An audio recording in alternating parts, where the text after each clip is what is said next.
Hello and a very warm welcome back to the garden, and it's very much Operation Tidy because we've had the first frost, and that means things like these tender nasturtiums are very much at the end, and I'm getting ready for next season. Now, for the last year I've been experimenting with something called no-rules gardening or intuitive gardening, and it's been a really fascinating year and I've learnt lots. So I thought in this video I'd do kind of a review of the previous growing season that we're just finishing off right this moment, and kind of tell you what I've learnt, and based off this what I would recommend if you're interested in intuitive gardening.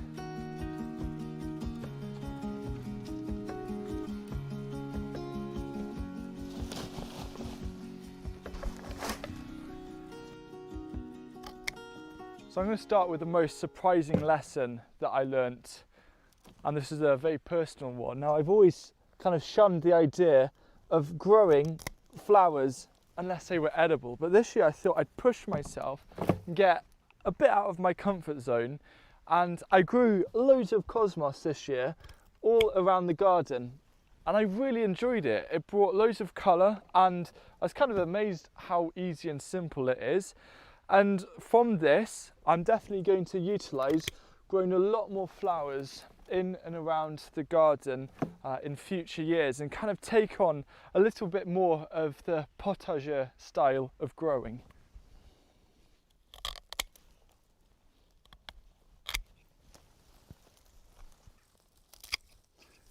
The second lesson I learned was the importance of polyculture planting and the growing importance of that, because obviously with no rules gardening I could try growing things in ways that I wouldn't usually do.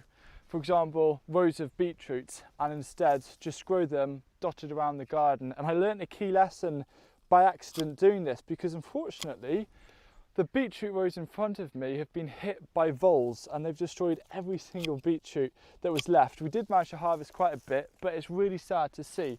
However, where I have planted beetroot kind of as an experiment, where I have a hybrid bed of annuals and perennial crops, those beetroot there haven't been touched because there's lots of different crops around them. It's a perfect polyculture, and they're vole damage free. And the lesson that I've learned from that is to really not try and put all of my eggs in one basket, not to grow one block of crops, and instead try and space it around the garden. So even if one gets hit by a pest, the other ones theoretically should be fine.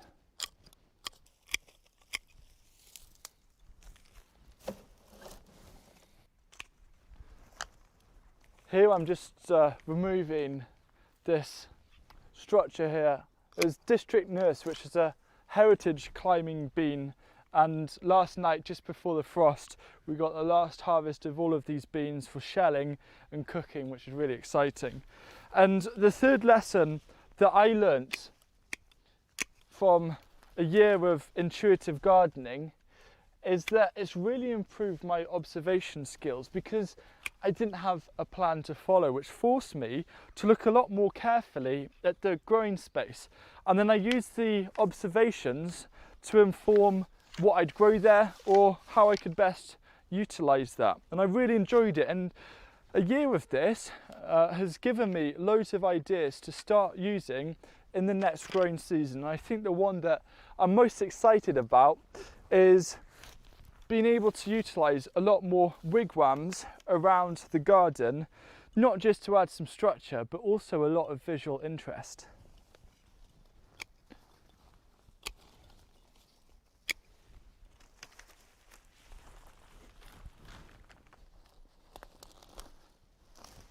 The danger of having a year of intuitive gardening and no rules growing and not having a plan is that there's a likelihood that you'll come across some big challenges and potential failures during the season, which is something I've definitely experienced. One that really stands out for me was that it's quite easy to run out of space when you're just going for it. And for me, I was trying to garden in an intuitive way without following a plan.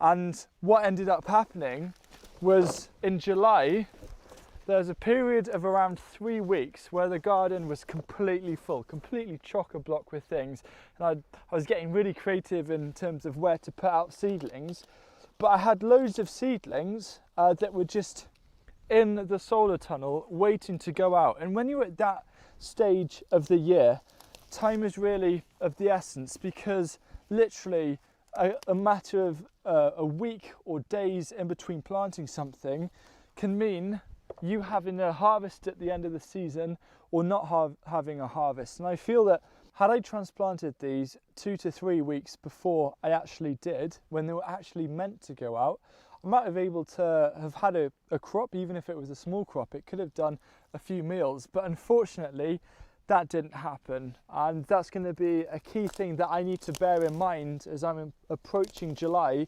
is to also just make sure that I do have some space available for succession crops right at the end of the season. Just before I go into the next lesson, this video backs up and supports the article that I wrote in the most recent edition of the Permaculture magazine, and I really tried to go in depth and in detail into the approach of intuitive gardening. So if you want to find out more about the Permaculture magazine and see all of the inspiring projects that it shares from around the world, there'll be a link down below in the description. One of the main things that I wanted to do when it comes to no rules gardening was to not use a planting plan, because one of the main reasons why we have a planting plan is to make sure that we're following crop rotation.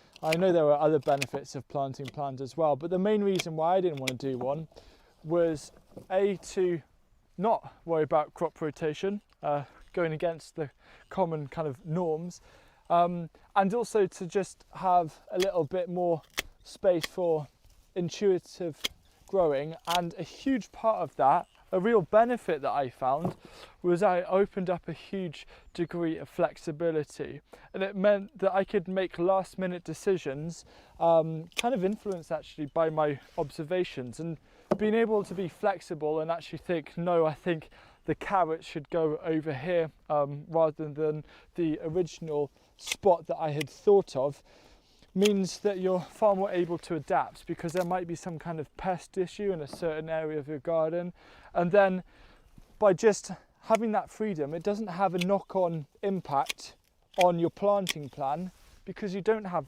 a planting plan.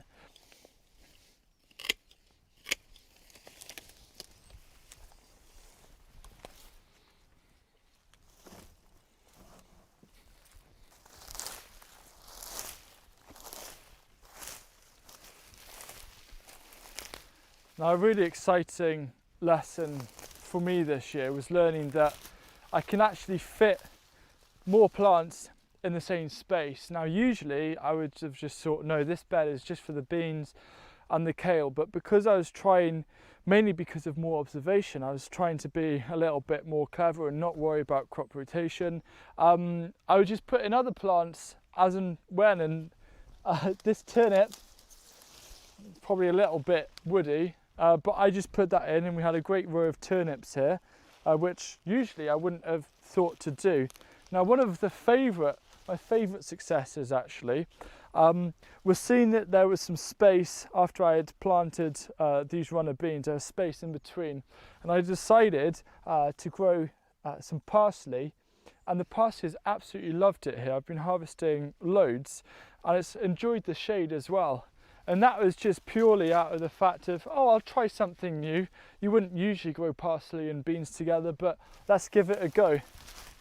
And that has been awesome, and it actually links in with another lesson, which has been that the joy of experimentation is just absolutely incredible. It's undeniable in a way. And for me, based on the amount of experimentation I've done this season in the garden, I'm going to make sure that every single year I'm going to leave some space in the garden to allow myself to just continue doing more experimentation. And I think that links perfectly with intuitive gardening and no rules, because you see what could happen and then you could adapt that to influence you trying out completely new, different planting methods, and it's so exciting. I'm just here beginning to remove these tomato plants, and they're a real sign of summer. And one thing I definitely found was that I kind of got distracted when it came to spring and summer, because you've got all the energy, all of the planting, thinking about the summer crops. And what happened was that it kind of distracted me a bit away from winter vegetables. And as a result, this coming winter, my winter veg game isn't as strong because it's really easy to forget about winter vegetables, but the tricky thing about them is often they take the longest to mature, so you've really got to start them in March, April and May to reach their full effects. And by June, July, I was beginning to think to myself, have I caught myself out here? And by then it's often too late to think about the hardy winter vegetables.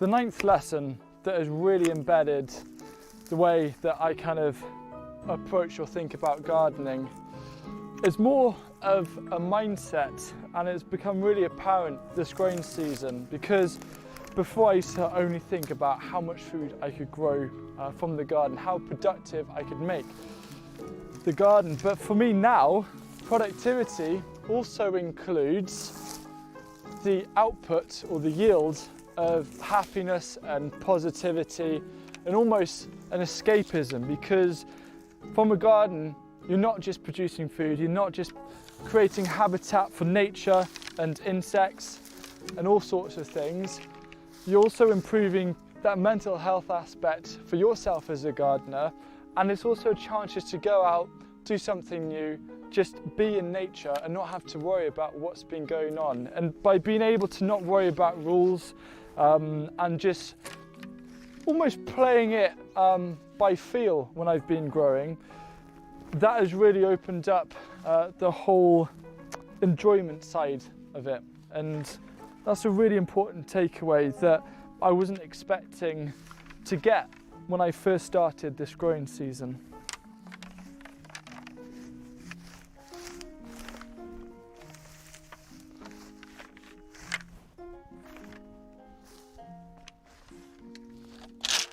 The real question is, will I do another growing season using this method of no rules gardening coupled with intuitive growing? The short answer is no, and the reason why is because I see positives in all types of gardening. I see positives in having kind of that strict plan where you can really make sure that you've got the succession planning down to a T, but I also see the positives in having open spaces to be creative and flexible and expressive through the season. So I'm going to follow a hybrid style from now on. Part of the garden is going to be well planned, the other part of the garden is going to be open and free for interpretation throughout the season. And I think the final paragraph of my article in the Permaculture magazine probably sums this up, because we all are individual and will have our own needs and interests when it comes to how to approach gardening. So there is no real right or wrong when it comes to growing food. Granted, there are a few rules that nature follows, but everything else is up to us gardeners to do as we please. Use the methods you enjoy, grow what you love, and always have time to experiment. That's a mantra I have settled with this year, and I won't be looking back.